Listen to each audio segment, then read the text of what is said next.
বাংলাদেশের উত্তরের জেলা লালমনিরহাটে কি একটা বিমান ঘাঁটি তৈরি হতে যাচ্ছে চায়না এবং পাকিস্তানের ইনভলভমেন্টে?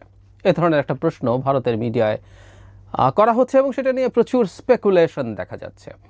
আপনারা যে কেউ দেখতে পারেন, ইকোনমিক টাইমস এই রিপোর্টটা করেছে, পরে অনেকগুলো চ্যানেল, টিভি চ্যানেল, ইউটিউবে আমি দেখলাম যে তারা এটা নিয়ে আলোচনা করছেন রীতিমতো তথাকথিত বিশেষজ্ঞদেরকে ডেকে এনে। এবং এই মুহূর্তে বাংলাদেশ নিয়ে সবচেয়ে বেশি কনসার্নদের একজন পালকি শর্মা, তিনি নিজেও একটা এপিসোড তৈরি করেছেন তার এই বাংলাদেশের এই বিষয়টা নিয়ে। ঘটনা কি এবং আমাদের আসলে কি করা দরকার সেই আলাপটা একটু করতে চাই। মানে তারা বলতে চাইছেন আমাদের প্রধান উপদেষ্টা চায়নায় গিয়ে চীনের প্রেসিডেন্টের সাথে নাকি এটা গোপনে আলাপ হয়েছে, যেটা উভয় দেশের কোনো ফর্মাল কোনো যে স্টেটমেন্ট বা কমিউনিকে ছিল তাতে নাই, কিন্তু ভেতরে ভেতরে নাকি কথাবার্তা হয়েছে, এ ধরনের একটা কথা। লালমনিরহাটে একটা এয়ারফিল্ড ছিল, এটা পুরনো ব্রিটিশ আমলে। আমি উইকিপিডিয়া ঘেঁটে দেখলাম এটা 1931 সালে তৈরি হয়, দ্বিতীয় বিশ্বযুদ্ধে ব্যবহৃত হয়। তারপর যুদ্ধ শেষ হওয়ার পর এটা বন্ধ হয়ে যায় এবং এই বন্ধ হয়ে যাওয়ার পর এটা দীর্ঘদিন ছিল বন্ধ। তারপর 80s একবার কিছুদিন এখানে সাধারণ বিমান মানে কমার্শিয়াল বা যাত্রীবাহী বিমান ওঠানামা কিছুদিন করেছিল, পরে আবার বন্ধ হয়ে যায় এবং এটা আবার চালু করার পরিকল্পনা শেখ হাসিনার সময় হয়েছিল।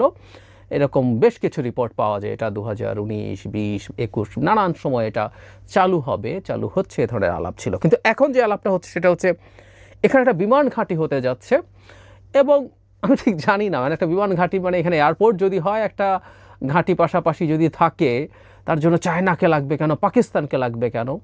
কিন্তু ভারত এখন যথারীতি সব কিছুতে চায়না পাকিস্তানকে ইনভলভ করছে। তাদের ন্যারেটিভটা এরকম যে এটা মূল ডিজাইন এবং প্ল্যান চায়নার, পাকিস্তান আবার এখানে ইনভলভড হবে, কাজ করবে এবং অনিবার্যভাবেই ভারতের চিকেন স্নেকের এত কাছাকাছি একটা জায়গায় বাংলাদেশের একটা বিমান ঘাঁটি তাদের স্ট্র্যাটেজিক মারাত্মক ঝুঁকি তৈরি করতে যাচ্ছে। এটা নিয়ে বিরাট আলাপ সালাপ ওদের একটা চ্যানেলে, India today if I am not wrong, বা অন্য উইয়ান কোনো একটা, অনেকগুলোতে আমি দেখলাম এটা নিয়ে কথাবার্তা হচ্ছে। তারা একটা তথ্য দিল, পশ্চিমবঙ্গের যে হাসিমারা এয়ারফিল্ড আছে, এয়ারপোর্ট আছে, মানে এয়ার বেস আছে, উই রাদার সে দ্যাট, সেটা থেকে আমাদের লালমনিরহাটের যে তাদের ভাষায় বিমান ঘাঁটি হতে যাচ্ছে সেটা দূরত্ব মাত্র 120 কিলোমিটার। এবং তারা ওই হাসিমারা এয়ার ঘাঁটিতে এখন তাদের প্রিভিয়াস সব ফাইটার তো আছেই, রাফালও ওখানে তাদের লেটেস্ট যে ফাইটার রাফাল, মানে ভারতের মানে তাদের যে সংগ্রহের যেসব ফাইটার আছে তার মধ্যে এটা কি সবচেয়ে আধুনিক হিসেবে ধরা হয়, সেটা ডিপ্লয় করেছে। সেখানে আরও চিকেন স্নেকে তারা আরও তাদের ব্রহ্মস মিসাইল আছে, তাদের S-400 এয়ার ডিফেন্স সিস্টেম আছে, মানে সবই সফিস্টিকেটেড জিনিসপত্র ওখানে আছে এবং সেটার খুব কাছাকাছি বাংলাদেশের এই এয়ারফিল্ড এবং এটা চায়না পাকিস্তানের নিয়ন্ত্রণাধীন, তাই বলতে চাইছে তারা। নর্থে চিকেন স্নেকের নর্থের দিকে তো চায়নার অবস্থান আছেই, এখন সাউথেও যদি হয় তাদের ভাষ্যমতে এটা খুবই বড় স্ট্র্যাটেজিক ঝুঁকি। এবং শুধু তো সেটাই না, সব কিছুকে তারা বাংলাদেশের এটার সাথে সিরিয়াসলি কানেক্ট করছে। মানে পাকিস্তানের পররাষ্ট্র সচিব আসবেন এপ্রিলের মাঝামাঝি এবং পররাষ্ট্রমন্ত্রী আসবেন 3rd বা 4th উইক, এরকম একটা, মানে এপ্রিলে এই দুজনই আসবেন। এই দুজনও নাকি মূলত আসছেন তাদের অন্যান্য সব এজেন্ডার সাথে, মূলত এই বিমান ঘাঁটির এজেন্ডা নিয়ে। নট অনলি দ্যাট, আমরা এর আগে দেখেছি যে পাকিস্তান থেকে বাংলাদেশ ফাইটার প্লেন কিনবে বলে প্রচণ্ড শোরগোল করেছিল এবং তারা কেউ কেউ দাবি করছে, এগুলো সব মেইন স্ট্রিম চ্যানেল, বাংলাদেশের পাইলটরা নাকি পাকিস্তানে অলরেডি ট্রেনিং নিচ্ছেন সেসব ফাইটারে। এই ধরনের আলাপ আলোচনা আছে। এখন শুরুতে যে কথাটা বলেছিলাম যে বাংলাদেশ যদি এখানে এমনি একটা কমার্শিয়াল এয়ারপোর্ট হওয়ার কথা শেখ হাসিনার সময়ই ছিল, সেটা হতেই পারে, হওয়া উচিত হয়তো হবে। কিন্তু যেটা সবচেয়ে জরুরি কথা, আমরা যদি ওখানে একটা এয়ার বেস করতে চাই, বিমান ঘাঁটি করতে চাই, সেটা আমাদের, আমি মনে করি, করে ফেলা উচিত। সেটা আমরা নিজেরাও যদি পারবো, না হলে চায়নার যদি কোনো টেকনিক্যাল হেল্প নিতে হয় সেটা নিতেই পারি। আমি এমনকি পাকিস্তানেরও আমি বহুবার বলেছি যে পাকিস্তানের অনেক সমালোচনা আমরা করতে পারি, কিন্তু মিলিটারি হার্ডওয়্যারে এবং মিলিটারির দিক থেকে পাকিস্তান আমাদের চেয়ে অনেক অনেক এগিয়ে আছে। পাকিস্তান নিজে তার নিউক্লিয়ার ওয়েপন তৈরি তো করেছেই, পাকিস্তান তার নিজের ব্যালিস্টিক মিসাইল তৈরি করে, ক্রুজ মিসাইল তৈরি করে, পাকিস্তান রীতিমতো তাদের স্যাটেলাইট, এই যে আমরা কিছুদিন আগে একটা স্যাটেলাইট কিনে টিনে পাঠিয়ে আমরা খুবই গর্ব দেখাচ্ছিলাম, অথচ পাকিস্তান তার বহু আগে নিজের তৈরি করা স্যাটেলাইট পাঠিয়েছে। শুধুমাত্র টেলিকমিউনিকেশন স্যাটেলাইট না, আরও বেশি অ্যাডভান্স যেটা টেলিকমিউনিকেশন খুবই সেকেলে ধরনের স্যাটেলাইট আমরা এভাবে বলতে পারি, বাংলাদেশ ওটাই একটা কিনে পাঠিয়েছে। পাকিস্তান রিমোট সেন্সিং স্যাটেলাইট, যেগুলো দূর থেকে নজরদারি করতে পারে বিভিন্ন কিছু, সেই ধরনের স্যাটেলাইট নিজে বানিয়ে চায়নার রকেট দিয়ে পাঠিয়েছে। সো পাকিস্তান এই জায়গাগুলোতে খুবই ডেভেলপড। সুতরাং আমরা যদি মনে করি পাকিস্তানের কাছ থেকে আমরা বেটার টেকনোলজিক্যাল সাপোর্ট পাবো, আমরা বেটার মিলিটারি হার্ডওয়্যার পাবো, আমি পাকিস্তানের কাছ থেকে ফাইটার কেনা নিয়েও ভিডিও করেছিলাম, এগুলো আমরা করব, আমাদের করতে হবে।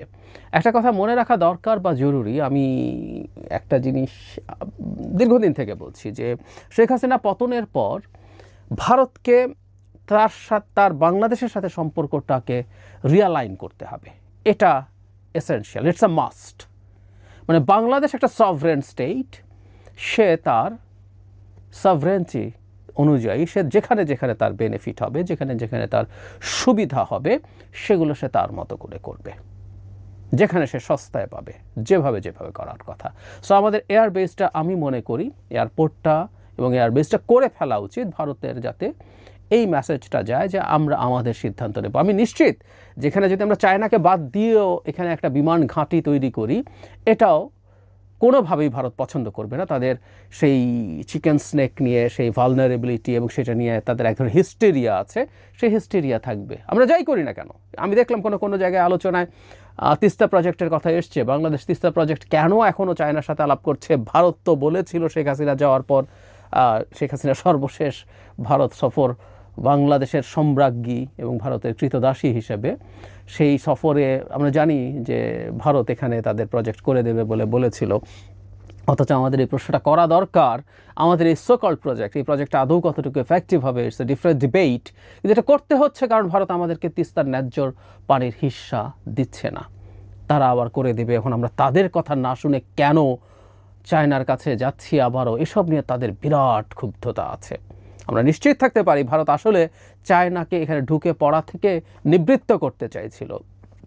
বাংলাদেশের এই প্রজেক্ট তারা করতো না, এটা জাস্ট ঝুলিয়ে দেওয়ার জন্য তারা করবে এরকম বলেছেন। আমি তখনই এই ধরনের একটা অ্যানালিসিস আমার জায়গা থেকে বলেছিলাম। যাই হোক, এখনও তারা একই রকম কাজ করবে। তারা মনে করছে বাংলাদেশকে তারা তীব্রভাবে চাপ দেবে এবং বাংলাদেশ সেই চাপে ভেঙে পড়বে। আমার মনে হয় না এটা করা উচিত। বিশেষ করে ভারত আমাদের কাছে যেসব নেগেটিভস করতে পারে, মানে এখন বাকি আছে বাংলাদেশের সাথে যুদ্ধ শুরু করা, এছাড়া আর সব রকম সংকট তারা করেছে, সব রকম ব্যবসা বাণিজ্য, এমনকি নিজের নাক কেটে পরে যাত্রাভঙ্গ করার মতো যে ভিসা বন্ধ করে দিয়ে কত রকম ব্যবসা থেকে তারা সরে গেছে। বাংলাদেশের ভেতরে ডিস্টারবেন্স তৈরি করার চেষ্টা, তাদের গোয়েন্দা সংস্থা দিয়ে, লোকজনকে দিয়ে নানানভাবে এই সরকারকে ডিস্টেবিলাইজ করার চেষ্টা সব করেছে।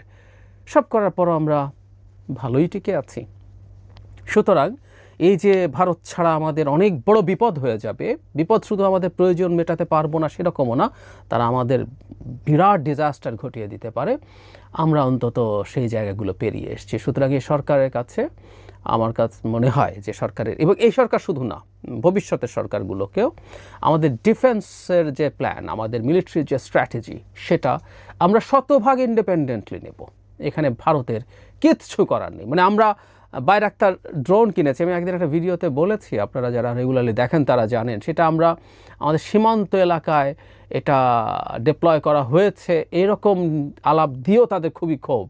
মানে আমরা ড্রোন কিনছি সার্ভেলেন্সের জন্য, সেটা বাংলাদেশের ভেতরে সার্ভেলেন্স, নো ওয়ে। আমরা আমাদের আশপাশে সার্ভেলেন্সের জন্যই ওটা কিনেছি। তো এটা আমরা আমাদের সীমার মধ্যে ডিপ্লয় করলে হলো, তাদের এয়ার স্পেস যদি এটা ক্রস না করে তাতে কিছু আসে যায় না। কিন্তু প্রত্যেকটা ক্ষেত্রেই তাদের তীব্র ক্ষুব্ধতা আছে। আমি স্মরণ করব ইভেন শেখ হাসিনার সময় যখন বাংলাদেশ চায়না থেকে দুটো সাবমেরিন কিনেছিল, খুবই খুবই ব্যাকডেটেড সাবমেরিন, এগুলো কিছুটা রিফারবিশ করে টরে দেওয়া হয়েছে এবং এখনকার একটা রিয়াল যুদ্ধের সিনারিওতে এই মিং ক্লাস সাবমেরিনগুলো খুবই দুর্বল ধরনের সাবমেরিন হিসাবে বিবেচিত, কিন্তু সেটাও ভারত সহ্য করে নাই, তাদের এটা নিয়ে তীব্র ক্ষুব্ধতা ছিল। তারা তাকে মিয়ানমারকে পাল্টা সাবমেরিন দিয়েছিল এবং ভারতের মিডিয়াতে তখন বৃহৎ শোরগোল দেখতে পেরেছিলাম।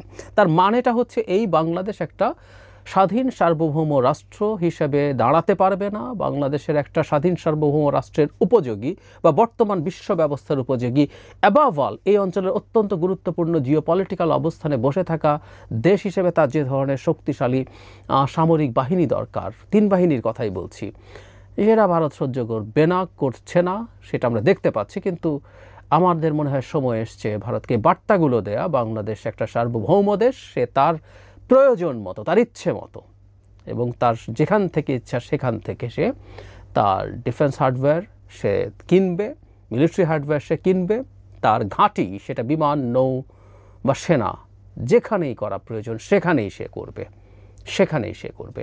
এবং যখন আমরা যুদ্ধের পরিকল্পনা করব, তাত্ত্বিকভাবে বলছি, কোনো একদিন ভারত বাংলাদেশকে যদি আক্রমণ করে, দ্যাটস এ প্রবাবিলিটি, আমি বহুবার বলেছি, বিস্তারিত হয়তো কথা বলবো, আমি এই পূর্বাভাস দীর্ঘদিন থেকে দিচ্ছি। রাশিয়ায় পুতিন যেমন রাশিয়ানদের কাস্টোডিয়ান হিসাবে ইউক্রেনের ডনবাস এরিয়াতে একটা লো ইন্টেন্সিটি যুদ্ধ চালু করে রেখেছিল দীর্ঘদিন, 14 সালের পর থেকে, পরে তো পুরোপুরি ইনভেইডই করেছে, একইভাবে ভারত হিন্দুদের কাস্টোডিয়ান হিসাবে বাংলাদেশে ঢুকে পড়ার বা বাংলাদেশে একটা লো ইন্টেন্সিটি যুদ্ধ বা পুরোপুরি অ্যাগ্রেশন যে কোনো কিছু চালিয়ে দেওয়ার চেষ্টা করতে পারে। কেউ কেউ মনে করবেন যে এটা এই পৃথিবীতে আর সম্ভব না, আমি বহুবার বলেছি, জেনে না জেনে, বুঝে না বুঝে পুতিন সমর্থক যখন আমরা হয়েছি, আমাদের তখন এটা মাথায় রাখতে হবে, দ্বিতীয় বিশ্বযুদ্ধের পর ইউরোপের মাটিতে না, সারা পৃথিবীতে এই ধরনের ঘটনা এই স্কেলে আশপাশেও ঘটেনি, কিন্তু ইউরোপের মাটিতে বসে একটা স্বাধীন সার্বভৌম দেশের 20% মতো ভূমি দখল করে নিজের দেশের অংশ বানিয়ে ফেলার ঘটনা ঘটেছে। আবার পৃথিবী এই প্রি সেকেন্ড ওয়ার্ল্ড ওয়ার বা প্রি ফার্স্ট ওয়ার্ল্ড ওয়ারের যুগে ফিরে যাচ্ছে। ভারতকে এত হালকাভাবে নেওয়া ঠিক হবে না এবং আমাদের সেই প্রস্তুতিগুলো অবশ্যই লাগবে। ভারতের সাথে যদি আমাদের সত্যিকার অর্থে একটা যুদ্ধ বেঁধে যায়, সেই যুদ্ধ বেঁধে যাওয়ার পর তো নিশ্চিতভাবে ভারতের চিকেন স্নেক আমাদের খুবই স্ট্র্যাটেজিক একটা টার্গেট হবে।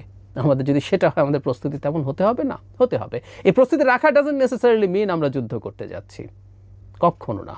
যুদ্ধ করতে যাচ্ছি এটার কিছু না, কিন্তু প্রত্যেকটা প্রস্তুতি আমাদের মতো করেই তো রাখতে হবে।